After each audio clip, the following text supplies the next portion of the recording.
Nesse período de pandemia, eu resolvi revisitar algumas obras, entre elas essa aqui do Domenico De Masi, chamada Il futuro del lavoro. Ele aqui, na página 11, faz referência ao fato de que o comunismo perdeu e o capitalismo não venceu. Que o comunismo demonstrou saber distribuir riqueza, mas não sabia produzi-la. E que o capitalismo, ao contrário, sabe produzir, mas não sabe distribuir. É importante essa reflexão, a parte de qualquer questão ideológica, porque as consequências do desequilíbrio causado pela derrocada do comunismo e a ascensão somente do capitalismo, nós estamos sofrendo hoje.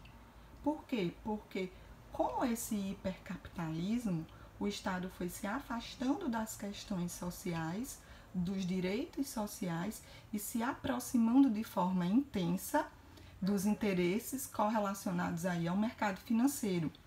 O professor Boaventura deixa isso muito claro num livro recente agora que ele escreveu nesse período de pandemia. Ele diz até que nos últimos 40 anos houve um afastamento total do Estado das questões sociais e aproximação intensa para atendimento somente dos interesses do mercado financeiro, principalmente após o Consenso de Washington, que é de 1989, onde se colocou ali as bases dessa política neoliberal mais intensa. E aí eu já lembro também dessa obra aqui organizada pelos professores Maurício Godinho Delgado e a professora Lorena Vasconcelos Porto, chamada Welfare State, que nela tem um capítulo bastante interessante, que é o capítulo 5, que é um artigo originalmente escrito em italiano, do professor Maurício. Eu tenho esse artigo em italiano, quem quiser eu posso disponibilizar. E é uma leitura bem interessante, porque a gente precisa repensar as bases do estado de bem-estar social.